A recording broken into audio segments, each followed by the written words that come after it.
मजलिस की बेबाक नुमाइंदगी फिर एक बार तैयार है अक़लियतों की आवाज़ बनकर पार्लियामेंट में गूंजने के लिए।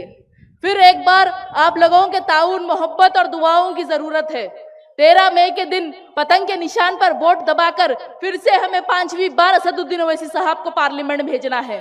और इसीलिए भेजना है क्योंकि वो कायद है जो इतने सालों से मुसलमानों को सियासी शऊर दिलाने की मुहिम चला रहे हैं।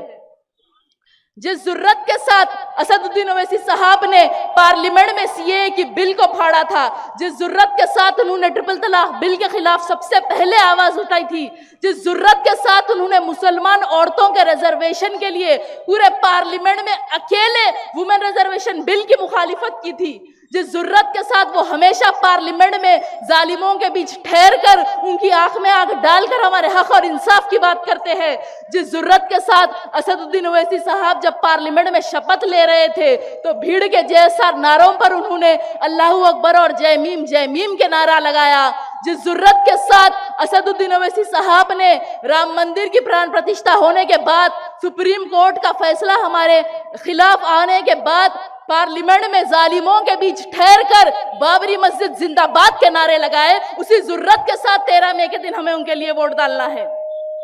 और सिर्फ उनके लिए नहीं, बल्कि इस मुल्क में हमारी सियासी नुमाइंदगी को बरकरार रखने के लिए हमें मजलिस को वोट डालना है। जो आज इस मुल्क में मुसलमानों के साथ हक तलफी होती है, जो नाइंसाफी होती है, जो मुसलमानों के ऊपर जुल्म सितम होता है, जो हमारे खिलाफ कानून लाए जाते हैं, इन सब चीजों के खिलाफ हम रोड पर निकल कर नहीं लड़ सकते। हमें हमारे रहबरों को ऐवानों में भेजना होगा, हमें अपने ही लोगों को हमारा नुमाइंदा बनाकर हमारी नुमाइंदगी के लिए ऐवानों में भेजना होगा। ये जबर भी देखा है तारीख की नजरों ने, लम्हों ने खता की, सदियों ने सजा पाई। गफलत में मत रहिए, जब तक इस मुल्क में मुसलमानों को सियासी शऊर नहीं मिलेगा, जब तक हम ज्यादा तादाद में हमारे नुमाइंदों को पार्लियामेंट और असेंबली नहीं भेजेंगे, तब तक इस मुल्क में हमारे साथ नाइंसाफी होते रहेगी, तब तक इस मुल्क में हमारे साथ हक तलफी होती रहेगी।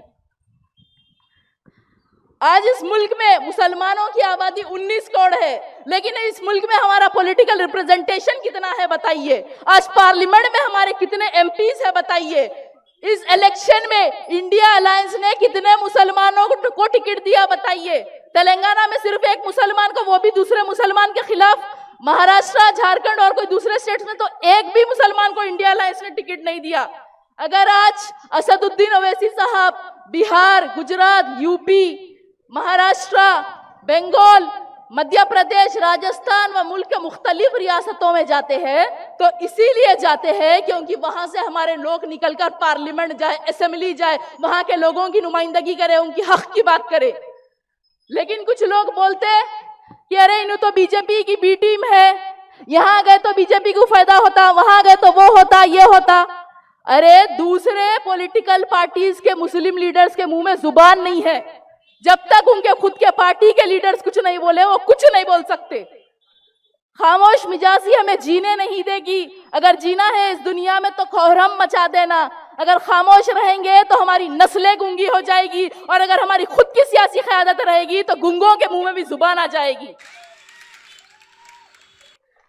मुसलमानों की और अक़लियतों की बेखौफ और बेबाक जमात सिर्फ और सिर्फ मजलिस इत्तेहादुल मुस्लिमीन है। और जब इस जमात का खिला हैदराबाद है तो 4 जून रिजल्ट के दिन इस बेखौफ और बेबाक जमात का जश्न हैदराबाद से पूरा मुल्क देखेगा। इंशाल्लाह वैसी जीत हमको हासिल करनी है।